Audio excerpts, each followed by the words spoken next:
Hey everyone, welcome to my channel Discover Study with your Political Science mentor प्रीति बोरा। दोस्तों आज हम करने जा रहे हैं lesson number 19। Yes, lesson number 19 ये सुबह 6 बजे का डोज है। ठीक है, रोज़ सुबह 6 बजे मैं आपको पॉलिटिकल साइंस से रिलेटेड इंपॉर्टेंट फैक्चुअल रिवीजन कराती हूँ, सो दैट आपके जितने भी एग्जाम आने वाले हैं ना, उसमें आपका जो फैक्चुअल डेटा है एटलीस्ट वो तो सही हो जाए। देखो आपको पता ही है कि सारे एग्जाम में मोस्ट इंपॉर्टेंटली क्या होता है कि आपको कॉन्सेप्ट समझ में आनी चाहिए, आपको एनालिसिस आनी चाहिए और साथ के साथ आपको कुछ फैक्ट याद होने चाहिए, जैसे कि बुक किसने लिखी, इसके हेडक्वार्टर कहाँ पे, ये थ्योरी किसने दी थी, क्या क्या इस थ्योरी के अंदर चीज़ें हैं, ये सारे फैक्चुअल डेटा इंपॉर्टेंट है। तो ये सीरीज पूरी इसी चक्कर में मैंने बना रखी थी कि आपको रोज ना मैं फैक्चुअल एक डोज दे दूँ 10-15 मिनट की, ताकि आपको ये सारी चीज़ें याद हो जाए। और इसके साथ साथ ये होता है आपको कि ये मैं ना एक तरीके से यूनिट वाइज करा रही हूँ, जैसे कि पहले 5 लेक्चर आपके पॉलिटिकल थ्योरी के थे। फिलहाल मैं बता देती हूँ आपको लेसन नंबर 17 से आपका इंटरनेशनल रिलेशंस चल रहा है, तो इंटरनेशनल रिलेशन से संबंधित हम फैक्चुअल डेटा करेंगे। इससे पहले कि मैं लेसन स्टार्ट करूँ, वीडियो को लाइक कर दो। जो मैं क्वेश्चन पूछूंगी आपसे कमेंट सेक्शन में उसका जवाब देना है, सो दैट आपको जितनी भी अगर आप जवाब दोगे तो आपकी प्रिपरेशन और अच्छी होगी। ठीक है, सो चलिए फिर स्टार्ट करते हैं। ठीक है, पहला फैक्ट देखो, कल हमने जो लास्ट फैक्चुअल डेटा पढ़ा था वो ये था कि जो चार्टर है ना आपका, ये यूएन चार्टर, वो बेसिकली उसमें 111 आर्टिकल है। मैंने आपको बताया यूएन जो यूनाइटेड नेशन है ऑफिशियली 24 अक्टूबर 1945 को आया था और इंडिया एक फाउंडिंग मेंबर है इसका। ठीक है, ये याद रखना हमेशा कि इंडिया फाउंडिंग मेंबर है यूनाइटेड नेशन का। 111 आर्टिकल है यूनाइटेड नेशन चार्टर में। अब इसके जो चार्टर है वो बेसिकली ना उस 6 पार्ट्स में है। ठीक है, इसके चार्टर में 6 पार्ट बनाए गए हैं यूनाइटेड नेशन के। क्या कोई मुझे बता सकता है कौन से पार्ट्स है? देखो, जनरल असेंबली, लेकिन 6 में से एक जो पार्ट है वो सस्पेंड हो गया था। देखो, ट्रस्टीशिप जो काउंसिल है वो सस्पेंड हो गया था 1994 में। इसका मैं बता देती हूँ पहले। एक तो है आपकी जनरल असेंबली, ठीक है, जिसमें सारे मेंबर्स होते हैं जितने भी यूनाइटेड नेशन के हैं। देन है आपका सिक्योरिटी काउंसिल, जिसमें 5 परमानेंट मेंबर है, 10 नॉन परमानेंट मेंबर है।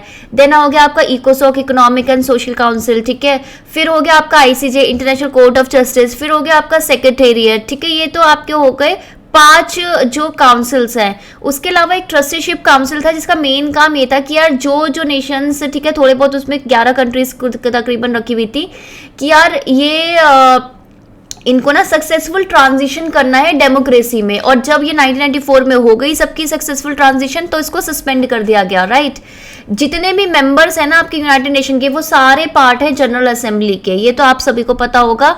जनरल असेंबली में मैं बता देती हूँ आपको, जनरल असेंबली में जो भी मेन वोटिंग किस तरीके से होती है, किसी को पता है कि जनरल असेंबली में अगर कोई नॉर्मल मुद्दा डिस्कस करना है तो सिंपल मेजोरिटी से वोटिंग होती है।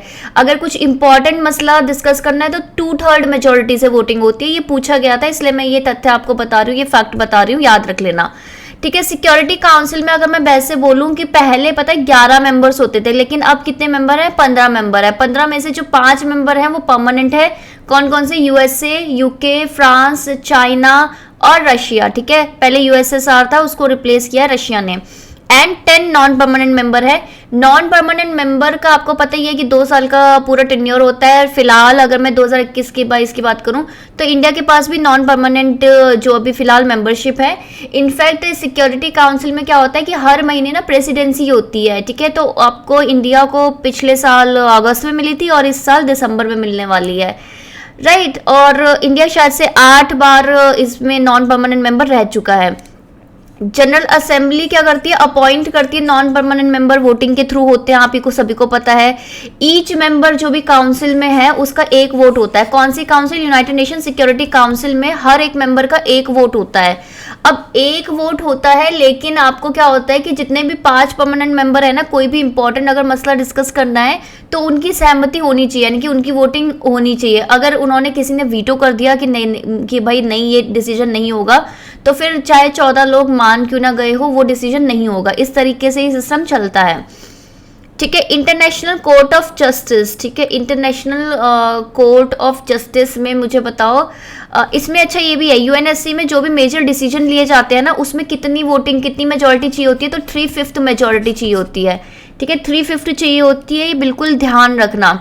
इंटरनेशनल कोर्ट ऑफ जस्टिस में कितने मेंबर्स होते हैं, कितने जजेस होते हैं? 15 जजेस होते हैं। इंडिया का अभी फिलहाल एक जज है इंटरनेशनल कोर्ट ऑफ जस्टिस में, मुझे कमेंट सेक्शन में उनका नाम लिख के बताओ। और कोई मुझे बता सकता है कि अभी तक इंडिया से किस किस ने मतलब आईसीजे की जज बने हैं, ठीक है, मुझे बता दो एक बार कमेंट सेक्शन में, ये मुझे बताओ, ठीक है। जो सेक्रेटरी जनरल है, ठीक है, वो अपॉइंट किए जाते हैं। सेक्रेटरी जनरल कौन होते हैं? जो सेक्रेटरीट को हेड करते हैं, ठीक है, वो कौन अपॉइंट करता है? जनरल असेंबली, ठीक है। और रिकमेंडेशन कौन देता है सेक्रेटरी जनरल के लिए? सिक्योरिटी काउंसिल, ठीक है।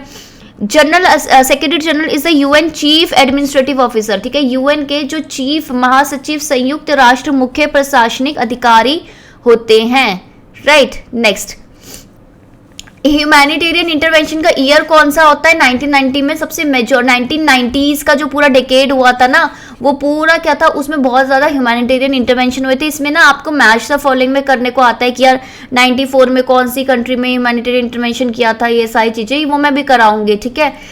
इंटरनेशनल लॉ क्या है? कंसेंट बेस्ड गवर्नेंस है, ठीक है। अंतर्राष्ट्रीय कानून सहमति आधारित शासन है। क्यों सहमति आधारित है? क्योंकि यार देखो इसमें क्या है, स्टेट्स हैं और स्टेट्स की अपनी सोवरेनिटी यानी कि संप्रभुता होती है। अच्छा, ICJ international court of justice का एक स्टैच्यूट है, किसी लॉ से आया है। उसमें आर्टिकल जो 38 है वो मेंशन करता है कि इंटरनेशनल लॉ के 3 प्रिंसिपल सोर्सेज होते हैं। वो 3 सोर्सेज क्या हैं वो मुझे बताओ। बेसिकली 3 या 4 है बेसिकली, तो मुझे बताओ कि कौन कौन से सोर्सेज है। अगर आपसे कभी पूछे कि इंटरनेशनल लॉ के सोर्सेज क्या हैं, यानी कि अंतर्राष्ट्रीय जो कानून है कहाँ से उत्पन्न हुआ है, कितने उसके सोर्सेस है, कौन कौन से आधार हैं, तो आप बोलोगे कौन से, कहाँ पे लिखा हुआ है? ये आईसीजे का आर्टिकल नंबर 38, ठीक है। और वो कौन कौन से है वो आप मुझे बताओ, राइट। नेक्स्ट है कि लेट 19th सेंचुरी में जो इकोनॉमिक्स है ना, उसने रिप्लेस किया था पॉलिटिकल इकोनॉमिक को। पहले ना आपका ना सीधे सीधे इकोनॉमिक्स नहीं आई थी, पहले पॉलिटिक्स आई, फिर पॉलिटिकल इकोनॉमी आई, फिर इकोनॉमिक्स आई। तो 19th सेंचुरी में ये हुआ था कि आपका इकोनॉमिक्स वर्ल्ड बहुत ज़्यादा फेमस हुआ था जब आपका जो publication of influential text book, जब आल्फ्रेड मार्शल ने अपना एक वर्क पब्लिश किया था 1890 में। तो आपसे पूछ सकते हैं कि कब आपका इकोनॉमिक्स जो वर्ल्ड है वो मतलब बहुत ही फेमस हुआ था, तो आप 1890 लिखोगे।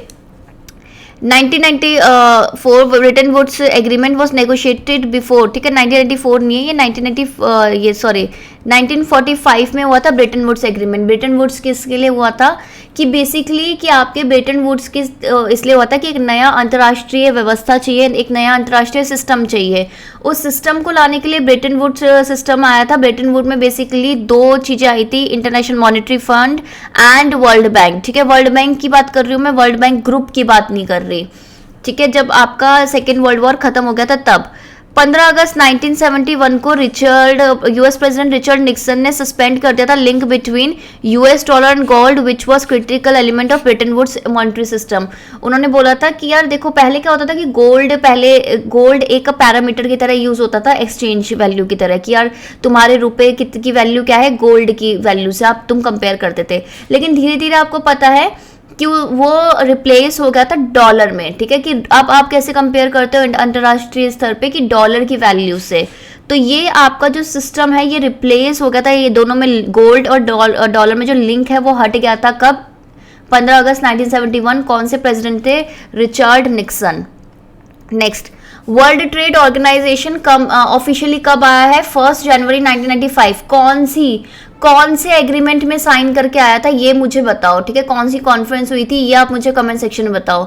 अच्छा, इससे पहले कुछ था? हाँ बिल्कुल था, general agreement on trade and tariff था जो 1948 में आया था, बट इसमें बहुत सारी कमियां थी, जैसे कि इसमें ट्रेड इन सर्विसेज नहीं था, कुछ भी डिस्प्यूट रेजोल्यूशन, कोई भी डिस्प्यूट हो गया, ठीक है, कुछ भी वाद विवाद हो गया, उसको निपटाने का कोई माध्यम नहीं था, इंटेलेक्चुअल प्रॉपर्टी राइट्स नहीं थे, ऐसी बहुत सारी चीजें नहीं थी, इसलिए उसको वापस से नेगोशिएट किया गया और वर्ल्ड ट्रेड ऑर्गेनाइजेशन आया 1 जनवरी 1995 को।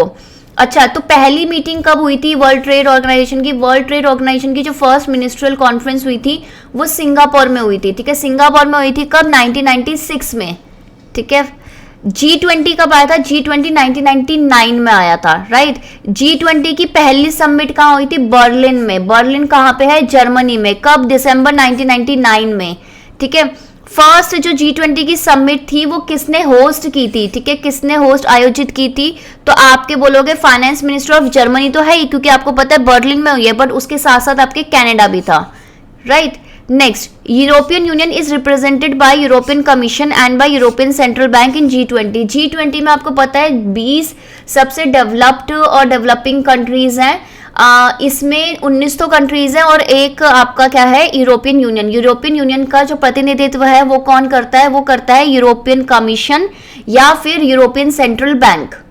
ठीक है, सो ये थी। अब आप क्या करना, ये सारे इंपॉर्टेंट जो फैक्चुअल डेटा है मैंने आपसे कमेंट में पूछ रखा है, उसका भी मुझे आंसर दो। और ये थी आज की क्लास, इसे लाइक करो, कमेंट में आंसर दो। और अब मैं मिलती हूँ कल सुबह 6 बजे। और आज ये जितनी भी चीजें बता रखी है ना, जितने ऑर्गेनाइजेशन बता रखे हैं, जैसे कि UN के बारे में थोड़े बहुत फैक्चुअल डेटा किया हमने, WTO के बारे में किया, G20 के बारे में किया, एक बार इसको थोड़ा पढ़ लेना। ठीक है, इसको पढ़ लोगे, आज ऐसा हो गया कि 2-3, चलो 3 हमने आज ऑर्गेनाइजेशन हैंडल कर लिए। अब उससे रिलेटेड जो जो क्वेश्चन बन सकते हैं वो आप पढ़ लेना, ये इंपॉर्टेंट डेटा है और इस तरीके से आपकी प्रिपरेशन अच्छी होगी। ठीक है, और 8:30 बजे शाम को लाइव सेशन होता है PYQ का, वो अटेंड जरूर किया करो। ठीक है, बाय बाय एंड शेयर जरूर करो यार वीडियोस को, प्लीज प्लीज शेयर करना जरूरी है। ठीक है, बाय, सब्सक्राइब कर लेना जिसने नहीं किया, नोटिफिकेशन ऑन कर लेना। Okay, bye bye.